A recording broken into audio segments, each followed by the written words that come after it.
All right, first thing we have to talk about is the actual target zones. You want to come out here? Biggest mistake people make is the target center mass. Now this is great if you have a firearm because it's how you kill somebody.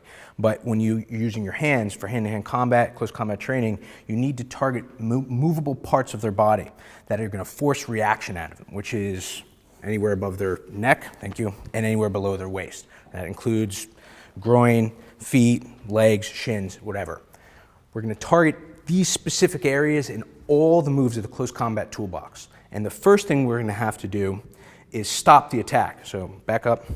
And so now whether somebody is coming at you, whether somebody is up in your face, whether somebody is driving at you, they want to hurt you, they're going to be coming forward. You have to stop this momentum before you start going back on your heels. All right? Anytime you go back on your heels, your fear-induced state and your accelerated heart rate shoot through the roof. The concept is to drive him backwards and switch and turn the tables. So if he's coming forward, first thing we need to do is we need to do some sort of stop technique. We have to stop the forward momentum and then we can drive back into him. There's three main things or main techniques and tactics in close combat training that accomplish this. The first one is the finger dart. Finger dart is, you can just stand natural. Come right here.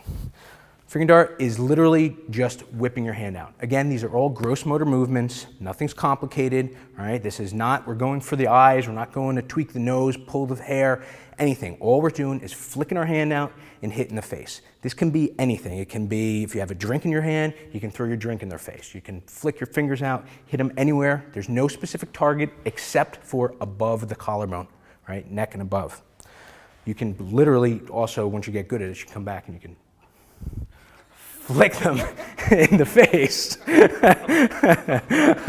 which is literally just a pop. And you want to talk about something that will just literally be a fight ender is somebody comes and gets in your face and you pop them in the face and that's it, sorry. And that a lot of time, people are not used to getting hit. And so you saw right then, as soon as I hit him in the face, he took just a step back. I mean, we're kind of fooling around, but that is literally what happens, is that when they come forward, and you stick your hands out, you hit them in the face, you flick them, it doesn't really matter where it goes. Eyes, again, forehead, neck, mouth, anything. Right? It just gives you a fraction of a second that you need to start your forward drive.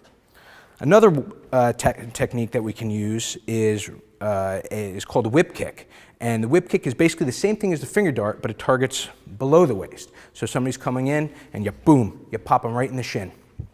It doesn't matter how it goes, all right? If you have martial arts training, you can literally bury a front kick, but it takes a little time, all right? If you're standing casual and guys come in and kick you and you kick them in the shin, that wasn't pleasant, was it? Doesn't matter how it comes. It can be a whip to the front. It can be a whip, come here. It can be a whip to the front of the shins. It can be, when we go through the different linear attacks, we'll cover this also, but it can be whip with the side if you're not paying attention. It can be whip to the back. You can combine it with the finger dart. You can do what's called purring, which is using the instep of your foot, and this hurts like a bastard, and you whip on the inside of their foot. This, again, depends on how angry the person is at you, depends how much adrenaline they have pumped through the system, how much alcohol they have through the system, how much drugs they have, whatever it takes. But as soon as they come forward and you do any of these, that's stopping, right? This is it. This is the whole changeover of a fight. If you can't do this and the guy just keeps on bowling you over, I don't care what happens next, you're in trouble. You have to just do these over and over and over. Finger dart, whip kick, and then of course the third one is called the tiger claw. Take off your hood so they can see me rake your face. Come over here.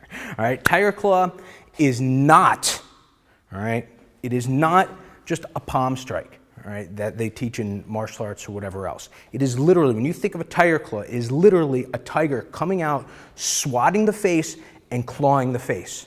Doesn't matter where they go, doesn't matter where on the head you hit, doesn't matter if you hit the neck. In fact, I'm going to show you a little later, we're going to use a tiger claw as a stop hit, all right? It's still above the collarbone and still stopping an attack if they're going to punch you or whatever else. But the tiger claw is coming in, grabbing the face and pushing it back, Right? If you want to rake down, you can. If you can get into the eyes, that's all well and good. If you stick your finger in their ear like a bowling ball on either side and push, right? This is what's going to knock them. Not only is it going to stop the attack, but it's going to knock them off balance. Come, just stand right here. A little later, we're going to learn the 8 angles of attack. Well, there's also 8 angles of weight distribution, which is called kazushi in Japanese.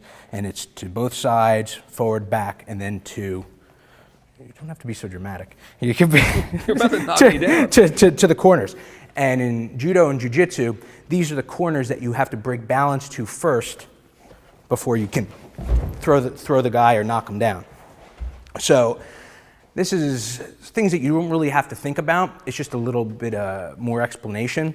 So when the tiger claw, whether you're using the tiger claw as a stop, the finger dart, the whip kick, whatever, the guy is going to not only stop, but generally go to one angle.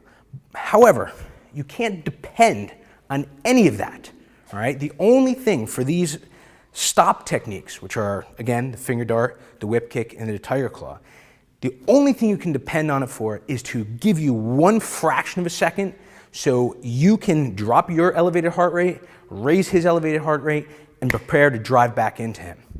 Anything else is just gravy on top. So let's run through these 3 one more time. Guy's coming in at you, boom, finger dart. Stop for a second, all right? Go back out, comes back in, now paying attention, boom, whip kick. Stops for a fraction of a second. Come back out, come back in, boom, tiger claw.